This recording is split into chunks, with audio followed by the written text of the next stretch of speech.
आज के इस दिलचस्प विश्लेषण में बात होगी एक ऐसी शारीरिक प्रक्रिया की जिससे हर कोई वाकिफ है, लेकिन जिसे शायद सबसे ज्यादा गलत समझा जाता है। जी हाँ, बात हो रही है बुखार की। आज हम बुखार के पीछे के असली विज्ञान की गहराई में उतरेंगे और जानेंगे कि आखिर शरीर का तापमान क्यों बढ़ता है। अक्सर बुखार का नाम सुनते ही एक अनजाना सा डर मन में बैठ जाता है। इसे फीवर फोबिया भी कहते हैं। लेकिन सवाल यह है कि क्या शरीर का उच्च तापमान वास्तव में कोई डरावनी चीज है? विज्ञान कुछ और ही कहानी बयां करता है। शरीर का ये बढ़ता हुआ तापमान दरअसल कोई बीमारी का लक्षण नहीं, बल्कि शरीर की एक जैविक सुपर पावर है। ये एक बेहद ताकतवर रक्षा प्रणाली है जो किसी भी संक्रमण या इन्फेक्शन से लड़ने के लिए तुरंत सक्रिय हो जाती है।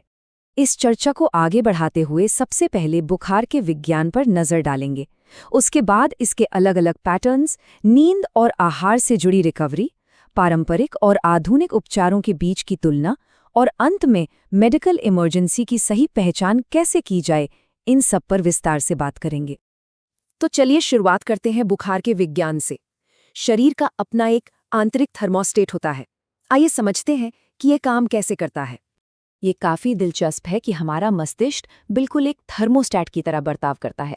मस्तिष्क के एक खास हिस्से हाइपोथैलेमस का इसमें बहुत बड़ा रोल है। होता यह है कि जब भी शरीर में बैक्टीरिया या वायरस, जिन्हें एक्सोजिनस पायरोजेंस कहा जाता है, प्रवेश करते हैं, तो शरीर का इम्यून सिस्टम तुरंत हरकत में आ जाता है और एंडोजिनस साइटोकाइंस नाम के कुछ रसायन छोड़ता है। ये रसायन सीधे हाइपोथैलेमस को एक सिग्नल भेजते हैं। इस सिग्नल के मिलते ही शरीर का सेट पॉइंट यानी जो डिफ़ॉल्ट तापमान होता है वो अचानक बढ़ जाता है और इसी बढ़े हुए तापमान को आम भाषा में बुखार कहा जाता है। यहाँ एक बहुत बड़े भ्रम को दूर करना बेहद जरूरी है। बुखार और हाइपरथर्मिया के बीच का अंतर समझना बहुत अहम है। जैसा कि अभी बात हुई, बुखार शरीर के अंदर से पैदा होने वाली एक प्राकृतिक और सुरक्षात्मक प्रतिक्रिया है, जहां थर्मोस्टैट का सेट पॉइंट बढ़ जाता है। लेकिन दूसरी तरफ हाइपरथर्मिया तब होता है जब बाहरी कारणों से शरीर बहुत ज्यादा गर्म हो जाता है, जैसे कि चिलचिलाती धूप में घंटों बिताना। इसमें शरीर का सेट पॉइंट बिल्कुल सामान्य रहता है।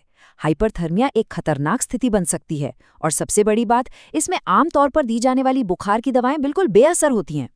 अब बढ़ते हैं दूसरे पहलू की तरफ, जो है बुखार के अलग अलग पैटर्न। दिन भर में तापमान किस तरह से ऊपर नीचे होता है, इसमें बीमारी के कई बड़े सुराग छिपे होते हैं। अलग अलग तरह के संक्रामक रोगों या इन्फेक्शन की पहचान करने में बुखार के ये पैटर्न बहुत ही मददगार साबित होते हैं। पहला पैटर्न है निरंतर या कॉन्टिन्यूअस बुखार। इसमें 24 घंटे के भीतर तापमान में 1 डिग्री सेल्सियस से भी कम का बदलाव आता है और ये हमेशा सामान्य से ऊपर ही बना रहता है। ये टाइफॉइड या निमोनिया का एक बहुत साफ संकेत हो सकता है। दूसरा है सविराम यानी इंटरमिटेंट बुखार, जो बीच बीच में बिल्कुल सामान्य हो जाता है। ऐसा अक्सर मलेरिया या सेप्सिस में देखा जाता है। और तीसरा पैटर्न है स्वल्पविरामी या रेमिटेंट बुखार। इसमें तापमान रहता तो हमेशा सामान्य से ऊपर है, लेकिन 24 घंटे में उतार चढ़ाव 1 डिग्री सेल्सियस से ज्यादा का होता है। ये ब्रुसेलोसिस जैसी गंभीर बीमारियों का सूचक माना जाता है। अब बात करते हैं नींद और आहार के जरिए होने वाली रिकवरी की। संक्रमण से लड़ने के लिए इम्यून सिस्टम को सही आराम और ऊर्जा देना कितना जरूरी है, ये समझना भी अहम है।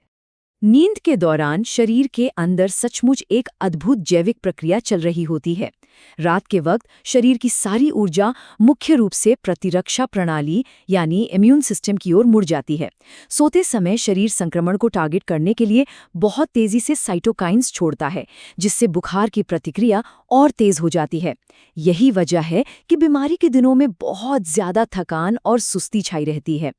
लेकिन गौर करने वाली बात यह है कि ये सुस्ती कोई कमजोरी नहीं है।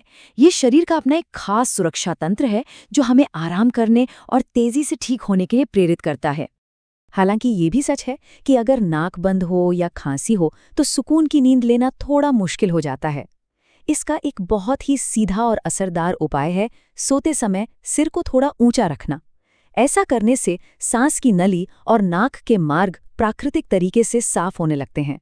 साथ ही अगर कमरे में ह्यूमिडिफायर का इस्तेमाल किया जाए तो हवा में नमी बनी रहती है, जिससे सांस लेना काफी आसान हो जाता है और फिर रिकवरी वाली उस गहरी नींद में कोई रुकावट नहीं आती। रिकवरी की इस प्रक्रिया में सही भोजन का रोल भी बहुत बड़ा है। जब शरीर अपनी पूरी ताकत संक्रमण से लड़ने में लगा रहा होता है तो ऐसे में पाचन तंत्र पर कम से कम बोझ डालना चाहिए। गर्म पानी, चावल की खिचड़ी, सब्जियों का सूप या फिर केले और सेब जैसे फल इसके लिए बेहतरीन माने जाते हैं। ये बहुत ही आसानी से पचने वाले और पोषक तत्वों से भरपूर विकल्प हैं। ये बिना किसी फालतू दबाव के शरीर को जरूरी कार्बोहाइड्रेट और विटामिन पहुंचाते हैं। और हाँ, ये जानना भी उतना ही जरूरी है कि बीमारी में किन चीजों से पूरी तरह दूरी बनानी चाहिए।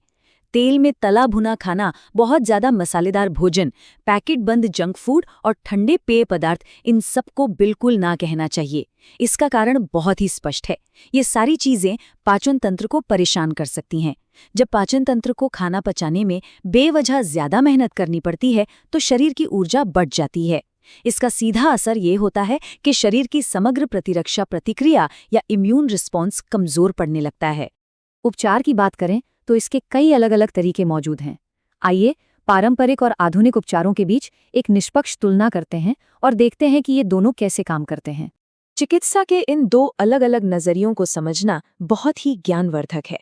एक तरफ है पश्चिमी एलोपैथी, जिसका मुख्य फोकस इब्रुप्रोफेन या पैरासिटामोल जैसी एंटीपायरेटिक्स दवाओं के जरिए बुखार के लक्षणों से तुरंत राहत दिलाना होता है। और दूसरी तरफ है पारंपरिक भारतीय चिकित्सा प्रणाली यानी आयुर्वेद, जो एक पूरी तरह से समग्र दृष्टिकोण या होलिस्टिक अप्रोच अपनाती है। आयुर्वेद में मुख्य ध्यान शरीर के दोषों को संतुलित करने और अग्नि यानी पाचन शक्ति को मजबूत बनाने पर होता है, ताकि बीमारी के मूल कारण को जड़ से खत्म किया जा सके। पारंपरिक दृष्टिकोण को अगर थोड़ा और करीब से देखें तो इसमें कुछ खास जड़ी बूटियों का जिक्र बार बार आता है, जो प्राकृतिक रूप से कमाल का असर दिखाती हैं। गिलोय को तो बुखार के लिए अल्टीमेट जड़ी बूटी माना जाता है, जो सीधे इम्यून सिस्टम को ताकत देती है। इसके अलावा तुलसी है, जो संक्रमण से लड़ने में माहिर है। अदरक शरीर की ठंडक और दर्द को खींचने का काम करता है, जबकि आंवला प्राकृतिक विटामिन सी का एक जबरदस्त स्रोत है। ये सभी तत्व मिलकर एक ही काम करते हैं, शरीर से विषाक्त पदार्थों या टॉक्सिन्स को बाहर निकालना और रिकवरी को तेज करना। चाहे आधुनिक दवाइयों का रास्ता चुना जाए या पारंपरिक जड़ी बूटियों का, एक बात जिस पर लगभग सभी विशेषज्ञ सहमत हैं वो ये है कि हल्के बुखार का तुरंत इलाज करना हमेशा जरूरी नहीं होता। ज्यादातर मामलों में बिना किसी खास मेडिकल इंटरवेंशन के भी रिकवरी हो जाती है।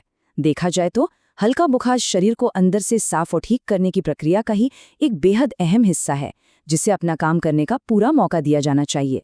लेकिन हर बार बुखार को यूं ही नहीं छोड़ा जा सकता। इसीलिए ये जानना सबसे ज्यादा महत्वपूर्ण है कि घरेलू देखभाल की सीमाएं आखिर कहाँ खत्म होती हैं और मेडिकल इमरजेंसी कब शुरू होती है। 103 डिग्री फ़ारेनहाइट या यूं कहें 39.4 डिग्री सेल्सियस, इस एक नंबर को हमेशा याद रखना चाहिए। वयस्कों के मामले में ये वो तापमान है जो सीधे सीधे खतरे की घंटी बजाता है। अगर थर्मोमीटर का पारा इस आंकड़े को छू लेता है तो ये इस बात का बिल्कुल स्पष्ट संकेत है कि शरीर किसी संभावित गंभीर बीमारी से जूझ रहा है। ऐसी स्थिति में घर पर इंतजार करना बिल्कुल ठीक नहीं है, तुरंत डॉक्टर से संपर्क करना चाहिए। तापमान के अलावा कुछ और भी गंभीर लक्षण हैं जिन्हें रेड फ्लैग्स माना जाता है। अगर बुखार के साथ गर्दन में इतनी अकड़न महसूस हो कि उसे हिलाना भी मुश्किल लगे या फिर बहुत ज्यादा मानसिक भ्रम की स्थिति बने। इसके अलावा अत्यधिक नींद आना, सांस लेने में तकलीफ होना, शरीर में ऐंठन या दौरे पड़ना और त्वचा पर खून के धब्बों वाले चकत्ते या रैश का उभार आना, ये सभी बहुत ही गंभीर संकेत हैं। अगर बुखार के साथ इनमें से कोई भी लक्षण दिखाई दे तो बिना एक पल की भी देरी किए तुरंत इमरजेंसी मेडिकल केयर लेनी चाहिए। इस पूरे विश्लेषण के बाद एक आखिरी और बहुत ही अहम सवाल उठता है, जो इस पूरे नजरिए को ही बदल कर रख देता है। जैसा कि हमने देखा, बुखार शरीर का कोई दुश्मन नहीं है, बल्कि एक बहुत ही वफादार रक्षक है। तो अगली बार जब भी शरीर का तापमान बढ़ेगा तो क्या उसे सिर्फ एक परेशानी और दुख की तरह देखा जाएगा, या फिर शरीर के उस अद्भुत और सक्रिय युद्ध क्षेत्र के रूप में जो हमें बचाने के लिए दिन रात लड़ रहा है। उम्मीद है कि आज की इस चर्चा से शरीर के इस बेहतरीन और अविश्वसनीय रक्षा प्रणाली के प्रति एक नई समझ जरूर विकसित हुई होगी। इस विश्लेषण में बस इतना ही।